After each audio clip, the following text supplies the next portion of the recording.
मेरे साथ सीमावर्ती क्षेत्र बाड़मेर जिले के शिव विधानसभा क्षेत्र से एक ऐसी शख्सियत हैं जो अपनी बेबाकी से पूरे प्रदेश ही नहीं बल्कि देश भर में जाने जाते हैं। मेरे साथ अमीन खान जी हैं जो शिव से कई बार विधायक रहे और करीब 50 साल से सक्रिय राजनीति विधानसभा में चुनाव लड़ रहे हैं। आज कई मुद्दों पर हम अमीन साहब से बातचीत करेंगे। साथ ही साथ आज एक सियासी घटनाक्रम ऐसा देखा गया जो कहीं ना कहीं सियासत के लिए सियासी गलियारों में चर्चा है कि वो ठीक नहीं है, क्योंकि करीब हजारों जो समर्थक हैं वो उन्हीं के पार्टी के आला कमान के नेताओं से मिलने के लिए एक जगह पर थे, लेकिन नेताओं ने उनको दरकिनार कर दूसरा रास्ता चूज किया और वहां से वो सभा स्थल पर पहुंचे। क्या कुछ मसला था ये हम आगे बातचीत करेंगे। अमीन साहब, सबसे पहले तो आपका स्वागत है। कैसे आपका स्वास्थ्य वगैरह?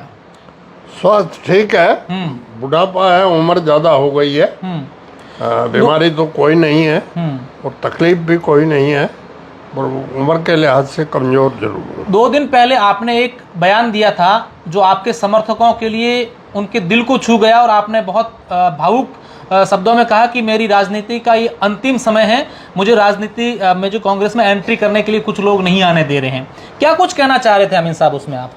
नहीं, कहना कुछ नहीं है, सिंपल बात है जी। कांग्रेस पार्टी महान पार्टी है और इस देश को आज़ादी इस पार्टी ने दिलाई और आज़ादी के बाद में मुल्क को तरक्की पे बहुत ऊंचा ले गई। लेकिन ये तो आप और हम सब जानते हैं सदा किसी की नहीं चलेगी। इस वक्त कांग्रेस बहुत कमज़ोर हो गई है, ये हम महसूस करते हैं। और कमजोरी का कारण हमें कांग्रेस में अच्छे और प्रभावशाली लोग थे, वो एक तो कुदरती ख़त्म हो गई और कुछ बचे खुचे थे उनको पार्टी के नासमझ लोगों ने पार्टी से निकाल भी दिया। तो ऐसे हालत में आज कांग्रेस की हालत बहुत नाजुक है। निकालने वाले लोगों में एक नाम आपका भी है, क्या कुछ कारण है? आपको क्यों पार्टी से निष्कासित किया गया था? मेरे से निष्कासित ये किया कि इस जिले की राजनीतिक पर होना चाहते हैं। हम ये चाहते हैं कि हम किसी जाति विशेष को न तो आगे रखना चाहते हैं न किसी जाति विशेष को पछाड़ना चाहते हैं। डेमोक्रेसी का अर्थ ये है कि सभी को समान अधिकार हो। इसलिए फूट डालने के लिए मुझे उन्होंने हरीश वगैरह ने पार्टी से निकाला। मैंने पार्टी का कोई अपराध नहीं किया। 66 साल मैं इस पार्टी की सेवा में हूँ। अब जैसे एमपी अभी बना है, होगा अच्छा आदमी है, सीधा आदमी है, कोई मैं उसको एज ए मैन उसको बुरा नहीं कहता हूँ, लेकिन 20 साल तक उस आदमी ने कांग्रेस के खिलाफ चुनाव लड़ी और उसकी शिकायत पर मुझे बर्खास्त किया है। 66 साल की हमारी सेवाओं की कोई कदर नहीं रही। उसने 6 दिन में ही अपना प्रभाव जमा दिया जो मैं बर्खास्त हो गया। तो आप तो अभी कह रहे थे कि मुझे हरीश चौधरी ने निकाला, लेकिन आपके शिकायत उम्मीदवार राम ने की। क्या कुछ ये? उम्मीदवार राम तो मेरे ख्याल में सीधा आदमी है, कोई उड़ंगड़ आदमी नहीं है। उम्मीदवार राम से तो ऐसा हरीश ने लिखा ही है। हरीश इसको कांग्रेस में इसलिए लाया, हरीश के खिलाफ तो चुनाव ही लड़ा है कि ये अगर एमपी बन जाए तो बातों में मेरे चुनाव निर्विरोध हो जाए। तो इससे शिकायत कराई है वो हरीश ने कराई है, इसने नहीं कही है। आपके समर्थक है, आपके कार्यकर्ता है, आपको चाहने वाले लोग हैं, वो बड़े उदास हैं, नाराज हैं कि इस प्रकार इस उम्र में अमीन साहब को साथ ये सब नहीं होना चाहिए। आज जब मैं उन लोगों से बातचीत कर रहा था, कई सारे लोग कह रहे थे कि जिस आदमी ने यहाँ कांग्रेस को सिंचा हो, तैयार किया हो, आप उसको यह कहकर निकाल रहे हो कि आपने पार्टी विरोधी गतिविधियां की है, जबकि वो लोग आज कांग्रेस में है जो पार्टी के सामने चुनाव लड़े कुछ महीने पहले ही। हाँ, वो हरीश ने लड़ाया उसको और उसको तो छाती पे चेप रखा है। जहाँ दौरा होता है जिले में मैंने देखा है दोनों में, और यहाँ कहीं बैठते हैं तो बीच में तो बैठता है फतेह खान, इधर बैठता हरीश, उधर बैठता है एमपी। अगर कांग्रेस की उसने खिलाफत की, उससे वो खुश नहीं होते तो इनके बीच में हमेशा थोड़ी बैठ सकता। नाराज आदमी के पास तो आदमी बैठता नहीं है।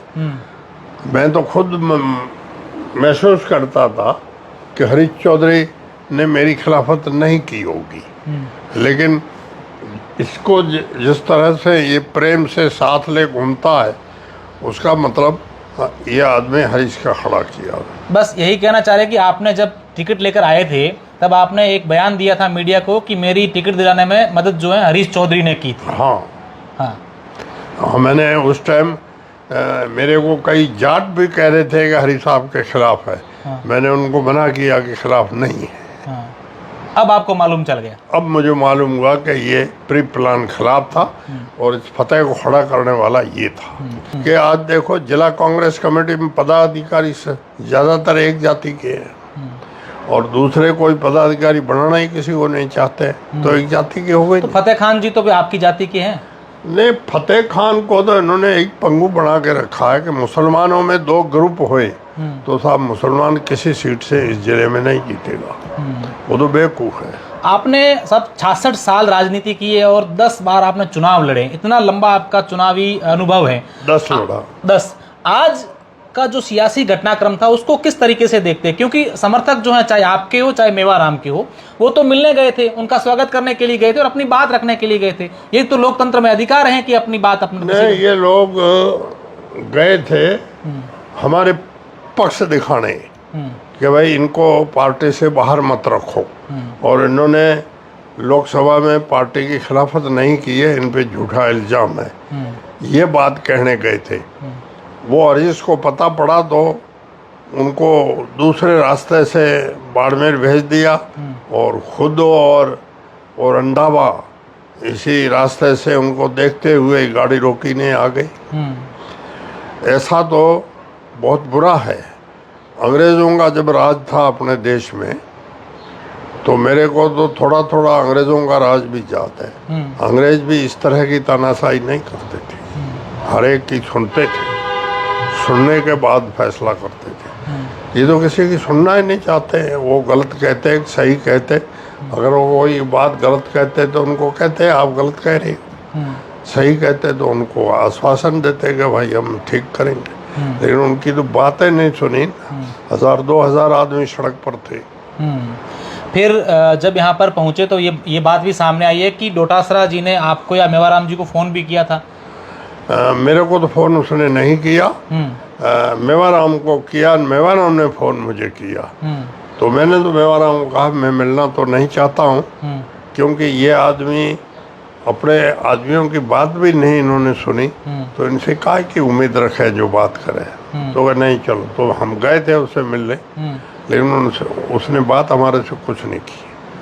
वहाँ आपकी कोई बातचीत नहीं हुई? नहीं, यही कहा ठीक करेंगे ठीक करेंगे। ये तो बेवकूफ़ बनाने की बात है। अब आप अमीन साहब क्या चाहते हैं, क्या होना चाहिए? क्योंकि आपका हमेशा स्टैंड क्लियर रहता है भैया, या ये। अमीन साहब क्या चाहते हैं? हम तो ये चाहते हैं कि भाई सभी को ईमानदारी से टटोला जाए, किसी के साथ जाति नहीं की जाए। हरीश चौधरी ने आज एक बयान दिया मंच पर कि हमारे यहाँ चरित्रहीनता जो करते हैं उनको हम पार्टी में नहीं रखते हैं। किस संदर्भ में उस बयान को आप देखते हैं? वैसे मेवाराम के कारण से कहा होगा, तो हम तो ऐसी बात कहना नहीं चाहते। वो एक अपने मारवाड़ी में कहावत है, कपड़े के नीचे सभी नंगे हैं। आपने सुना है कि बड़ी फटकार लगाई है वहाँ पर 2-3 कांग्रेस नेताओं के, आप जिनको आप आज नज़दीक ले रहे हो, ये कभी दूसरी पार्टियों के थे, कभी दूसरी पार्टियों को चंदा देते थे, आज वो आपके सगे हो गए। हाँ, कहा देखो, मैंने कहा जैसे हमको कांग्रेस ही नहीं मानते। 66 साल तो मैंने कांग्रेस को सेवाएं दी है। मैं पंचायत में पंच भी रहा हूँ, सरपंच भी रहा हूँ, ग्राम सेवा सहकारी समिति का अध्यक्ष भी रहा हूँ, जिला उप प्रमुख भी रहा हूँ, और मंडल कांग्रेस का अध्यक्ष भी रहा हूँ, ब्लॉक कांग्रेस कमेटी शिव का अध्यक्ष भी रहा हूँ, प्रदेश कांग्रेस कमेटी का सदस्य भी रहा हूँ, प्रदेश कांग्रेस कमेटी की कार्यकारी का भी सदस्य रहा हूँ, और अखिल भारतीय कांग्रेस कमेटी का भी मेरे को अहमद पटेल और परशुराम मदेरणा ने सदस्य बनाया था। अब इससे ज़्यादा क्या होता था? मुझे कांग्रेस पार्टी ने भी बहुत इज्जत दी, लेकिन वो लोग ख़त्म हो गए। अब हमारे को इज्जत देने वाले कोई नहीं है। एक अशोक गहलोत बचा है, वो इनका लाचार है। हरीश चौधरी तो कई बार अशोक गहलोत को लेकर बयान देते कि सार्वजनिक मंच पर उन्होंने बयान दिए कि हनुमान बेनीवाल का सपोर्ट करते हैं, कांग्रेस से वो पार्टी हरीश चौधरी ने अशोक गहलोत का लड़का जो जालौर में खड़ा हुआ था लोकसभा में, उसका खुला विरोध किया है। इनको छूट है। आप पर ये आरोप जब हमने कई बार बातचीत हुई तो कि वो निर्दलीय एक प्रत्याशी यहाँ लोकसभा से लड़े, तब उन्होंने उनके लिए प्रचार किया था, इसलिए पार्टी विरोधी गतिविधियां हो गई। इसमें कितनी सच्चाई है? बिल्कुल झूठ है। मैंने फोटो तक आला कमान को पेश कर दिया है। 7 दिन उमेदवार राम, हरीश चौधरी, हेमाराम के साथ मैं प्रचार में घुमा हूँ और उनके फोटो जो है वो हमने पेश कर दिए। इससे ज़्यादा सच्चाई क्या होती है? 7 दिन के बाद में मैं मक्का और मदीना चला गया, इस देश में ही नहीं था। 20 दिन के बाद में इस अपने मुल्क में आया। उसके बाद में 3 दिन में चुनाव के बचे थे। अब आप अंदाज करो, अगर मैंने बेईमानी की होती तो भी 3 दिन में कितनी की होगी। एक लोकसभा के मेंबर को हराना जिताना 3 दिन में क्या होता है? कुछ नहीं है। पर मैंने कुछ नहीं किया। उन्होंने मेरे को पार्टी से निकालने का ही अपना हित समझा। अगर वो पार्टी के हित में ज़्यादा सोचते तो उस फतेह को कांग्रेस में क्यों लेते? चुनाव तो उसने लड़ा। 15 साल जिला कांग्रेस का अध्यक्ष रहते हुए उसने चुनाव लड़ा है, और उसके चुनाव लड़ने से एक शिव का नुकसान नहीं हुआ है। चौटन भी उसकी वजह से गई, जैसलमेर भी उसकी वजह से गई, क्योंकि जाति समीकरण जो बिगड़ते हैं ना, तो वो मेघवाड़ों ने शिव में जाटों के साथ एकता करके मेरे खिलाफ वोट दिए। तो मेरी जाति के चौटन वाले थे, उन्होंने कहा ये अमीर खान को मेघवाड़ा हरा रहे, तो इस पद्माराम को हरा दो, तो उस बेचारे गरीब को हरा दिया। उधर जैसलमेर में मुसलमानों ने इसी वजह से रूपाराम के खिलाफ वोट दिए, और रूपाराम भी हार गया, और मेरे को तो इन्होंने हराना था ही। तो मेरा कहने का मतलब है कि उस आदमी की वजह से 3 सीटें गई, और 15 साल का जिला कांग्रेस का अध्यक्ष होते हुए खड़ा होना, इससे ज़्यादा अनुशासनहीनता क्या होती है? वो तो हमेशा 24 घंटा उनके साथ रखते हैं। क्यों हरीश चौधरी इसको लेकर आपने बड़े नेताओं से भी मिले होंगे, अशोक गहलोत से मिले होंगे, सचिन पायलट से मिले होंगे, डोटासरा जी से मिले होंगे, तो ये कहते नहीं है या उनकी चलती नहीं है? नहीं, अशोक गहलोत तो उनके पक्ष में है नहीं, लेकिन वो तो उनके खुला पक्ष करते हैं कि इसने जो कुछ किया ठीक किया। अशोक गहलोत अपने समर्थक जो हैं, आपके कार्यकर्ता हैं, वो आज के एपिसोड के बाद, आपकी तमाम आज की गतिविधियां उसके बाद काफ़ी उदास है। उनको क्या मैसेज, आप संदेश देना चाहते हैं कि भाई शांत रहिए, या क्या कुछ करना है? क्या उनको यही कहना चाहते हैं कि भाई ईमानदारी से और मजबूती से रहो, अपन किसी के खरीदे हुए नहीं है। कांग्रेस पार्टी अपनी इज्जत रखेगी तो हमेशा का अनुसार उसके साथ रहेंगे। अगर मान लो कांग्रेस पार्टी अपने को इनकी दबाव से इग्नोर करेगी तो डेमोक्रेसी में ताकत ही काम आती है, अपने को ताकत रखनी है। पंचायती राज चुनावों का मैसेज भी है, उसमें भी देखेंगे। और अगर कांग्रेस के लोग अगर देख रहे हैं आज, जिन्होंने बात नहीं सुनी है, या आप कह रहे हैं कि बस हाँ ठीक है ऐसे टाल दी बात को, उनके लिए क्या कड़े शब्दों में मैसेज है? उनके लिए ये ख़राब चीज़ है, डेमोक्रेसी में ऐसा नहीं होना चाहिए। मैंने आपको कहा कि अंग्रेज डिक्टेटरशिप थे हिंदुस्तान में, उन्होंने 100 साल राज किया, वो भी लोगों की बात बाकायदा आराम से सुनते थे, फिर जज्ती वो करते थे, लेकिन न सुनना ये उनके एहसान नहीं था। अब जब 1000-2000 आदमी कोई अपनी बात कहने आए हैं तो उसमें क्या तकलीफ है? 5 मिनट खड़े रहो, भले बैठो ही मत, उनकी बात सुन लो, सुन के चले जाओ, इतना तो काम था। उन्होंने तो उस रास्ते ही जाना ठीक नहीं समझा। बिल्कुल, ये अमीन साहब थे जिन्होंने अपनी सारी बातें हैं वो बेबाकी से बताई। यही इनकी खासियत है कि अपनी बात हमेशा बेबाकी से रखते हैं, लेकिन कहीं ना कहीं इनके साथ जिस तरीके से कांग्रेस पार्टी से निष्कासित करना, वापस कांग्रेस में सम्मिलित नहीं करना, ये सिर्फ इनके लिए ही नहीं बल्कि इस क्षेत्र के तमाम जो लोग इनके समर्थक हैं या अच्छी राजनीति को पसंद करने वाले लोग हैं, वो इस पूरे घटनाक्रम को ठीक आज नहीं समझ रहे हैं। सहयोगी राजेंद्र हैं, मैं आपका साथी अशोक शेरा।